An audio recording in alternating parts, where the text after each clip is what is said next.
తెలంగాణ రాష్ట్రంలో తల్లిదండ్రులు పడుతున్న ఫీజుల భారానికి విముక్తి జరగాలంటే రైట్ టు ఎడ్యుకేషన్ ఒక్కటే మార్గం. అంతే. ఆ చట్టాన్ని ఇంప్లిమెంట్, కొత్తగా చట్టం చేయాల్సిన పని లేదు, చట్టం చేసి తయారుంది, దాన్ని ఇంప్లిమెంటే చేయాలి అంతే.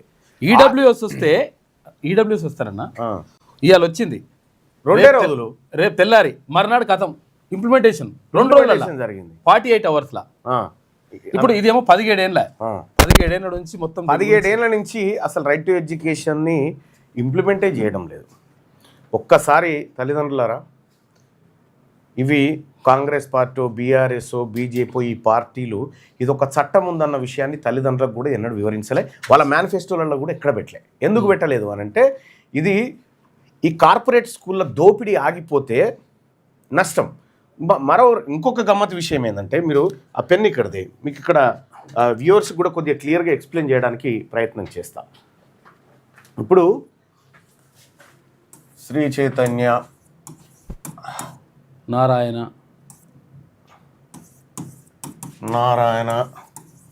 ఇవన్నీ ఉన్నాయి కదా, ఇక్కడ ఇది వర్సెస్ ఆర్టీఈ 2009, 2009లో ఈ చట్టం వచ్చింది, రైట్ టు ఎడ్యుకేషన్ చట్టం. ఇప్పుడు ఏం జరుగుతుందంటే, అది ఇంప్లిమెంట్ చేస్తే ఇలా దోపిడీ ఆగిపోతుంది. వీళ్ళు ₹1,00,000 ఫీజు తీసుకుంటారు కదా, ఇంకెక్కువనే ₹1,00,000 ఫీజు తీసుకుంటారు కదా. ఒకవేళ ఇది ఇంప్లిమెంట్ అయితే ఇది 25,000కి వస్తుంది. ఇక అంతంత స్కూల్లో అయితే 10,000కి కూడా వస్తుంది, 25,000కే వస్తుంది. అదే శ్రీ చైతన్య, అదే నారాయణలో వస్తుంది. ఇక్కడ ఈ చట్టం ఇంప్లిమెంట్ కాకుండా ఇప్పుడు ఇలా 75,000 లాస్ అవుతారు కదా, ఈ 75,000లోంచి ఒక్కొక్క విద్యార్థి మీద ఓ ₹10,000 ప్రభుత్వంలో ఉన్నటువంటి లీడర్లకు కడుతున్నారు. 10,000 వాటా ప్రభుత్వ లీడర్లకు కడతా ఉన్నారు. ఇంకా కొంత ఏం చేస్తూ ఉన్నారు, మరి రాజకీయ నాయకులు, రాజకీయ పార్టీలు ప్రజలకు ఇలాంటి చట్టం ఉందనేటువంటి విషయాన్ని చెప్పలేదు కదా. మరి చెప్పాల్సిన బాధ్యత ఎవరిది? మీడియా కదా, మీడియా చెప్పాలి కదా. కానీ వీళ్ళు ఏం చేస్తూ ఉన్నారు, మీడియాకు కూడా చెప్పకుండా మీడియాకు అడ్వర్టైజ్మెంట్లు ఇస్తున్నారు.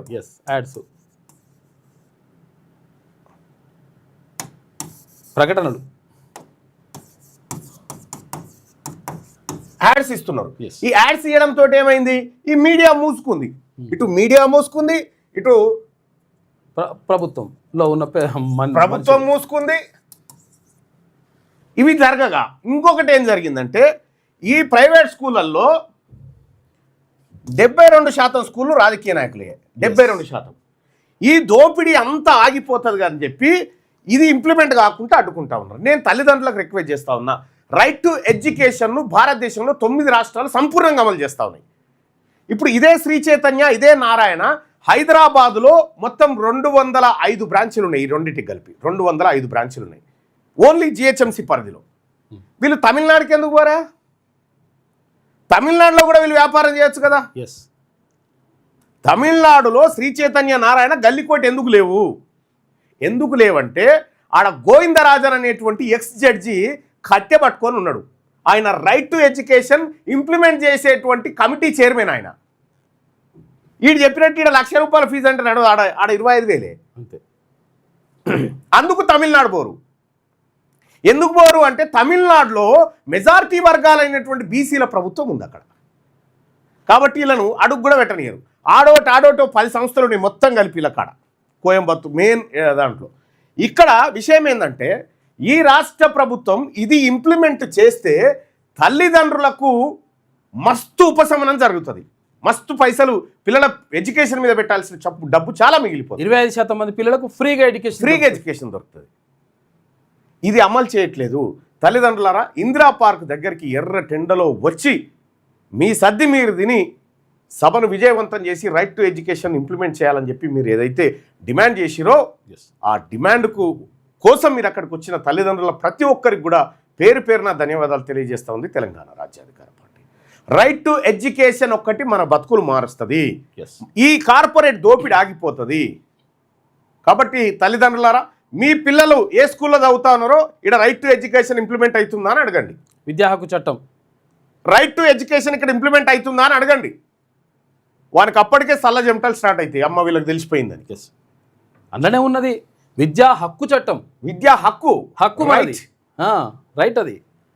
ఆ విద్య అది ఏం చెప్తుంది అంటే విద్య అనేది వ్యాపారం కాదు, సేవ అని చెప్తుంది. ఎస్. సో కాబట్టి ఈ మీడియా కానీ ఈ ప్రభుత్వం కానీ ఈ రైట్ టు ఎడ్యుకేషన్ ఎక్కడ కూడా చర్చకు రానియకుండా, ఎక్కడ వీడియో లేకుండా చాలా జాగ్రత్తగా దాచిపెడతాయి. మీరు చూసారు కదా, ఇందిరా పార్క్ దగ్గర కొన్ని వేల మంది పేరెంట్స్ వచ్చి కూర్చున్నారు కదా, వేల మంది పేరెంట్స్ వచ్చి కూర్చుంటే ఒక్క టీవీ ఛానల్లో వార్త లేదు. చూసిరా? లేదు. ఎందుకు లేదు? ఒక్క పేపర్లో వార్త లేదు. ఎందుకు లేదంటే శ్రీ చైతన్య నారాయణ కోపం వస్తుంది కదా, కోపం వస్తే ఇలా యాడ్స్ ఇయ్యారు కదా, యాడ్స్ ఇవ్వకపోతే వీళ్ళకి ఎంగిలి మెతుకులు దొరికాయి కదా. ఇక్కడ ప్రజలు నష్టపోయినా పర్వాలేదు కానీ ఈ సంస్థలు బాగుపడాలి అంటే మీడియా సంస్థలు ప్రజలకు వ్యతిరేకంగా పనిచేస్తున్నాయని చెప్పడానికి ఇది ఒక ఉదాహరణ. ఇంక ఇవే కాదు, ఇంకా చాలా ఉన్నాయి. ఈ మీడియా కుప్ప అంతా ఇప్పిపోసేది ఉందో రోజు మంచిగానే ఇప్పుతాం. ఇవి ప్రజల్ని ఎట్లా మోసం చేస్తూ ఉన్నాయి ఇక్కడ ఉన్నటువంటి ఛానళ్ళు, ఇక్కడ ఉన్నటువంటి లెక్కలు ఇవన్నింటినీ కూడా ప్రజలకి, మరీ ముఖ్యంగా బీసీలకు ఏ రకంగా ద్రోహం చేస్తూ ఉన్నాయి అనేది క్లియర్గా మీకు ఎక్స్ప్లెయిన్ చేసేటువంటి ప్రయత్నం చేస్తా. మనం రైట్ టు ఎడ్యుకేషన్ వదిలిపెట్టే ప్రసక్తి లేదు. ఈ రాష్ట్ర ప్రభుత్వం ఇంప్లిమెంట్ చేయాల్సిందే.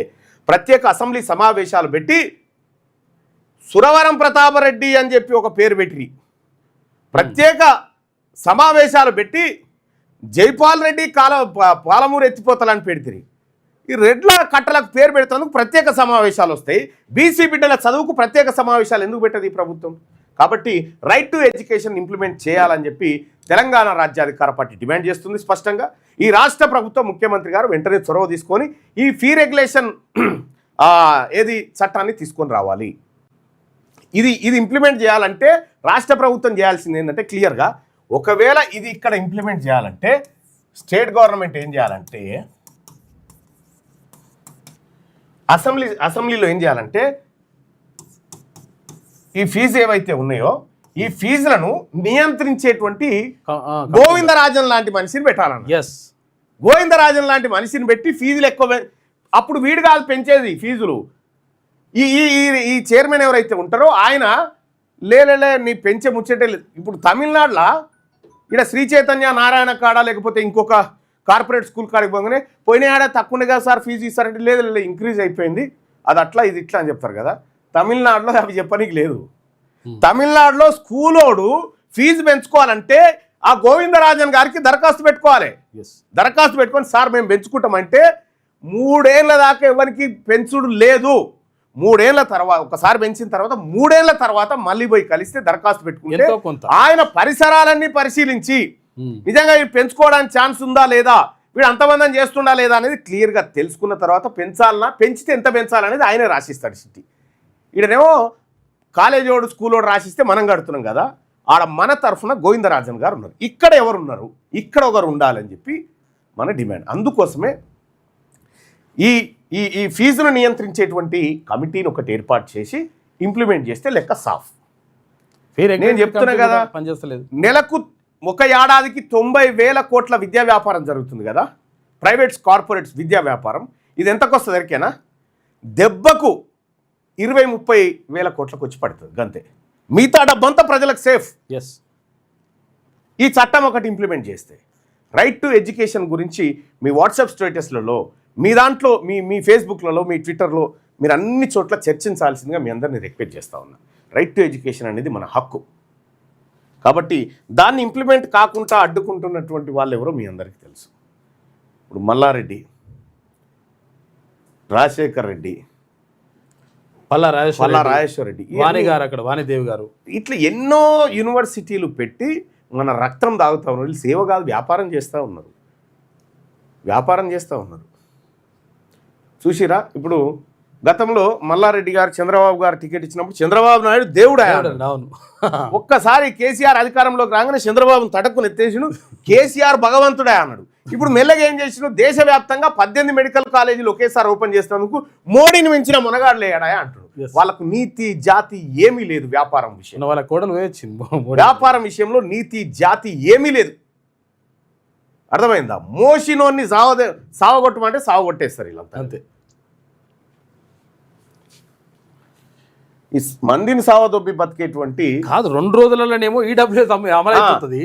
ఇది ఇదే పార్లమెంట్, ఇదే లోక్సభ, ఇదే లోక్సభ, ఇదే రైట్ టు ఎడ్యుకేషన్ తీసుకొచ్చి గెజిట్ ఇస్తేనేమో దీన్ని రాష్ట్రాలు ఇంప్లిమెంట్ చేస్తలేవు. ఈడబ్ల్యూఎస్ ఎకనామికల్లీ వీకర్ సెక్షన్ పేరు మీద రెడ్లు వెలమలకు రిజర్వేషన్ ఇస్తేందుకు 2 రోజులలో వచ్చింది.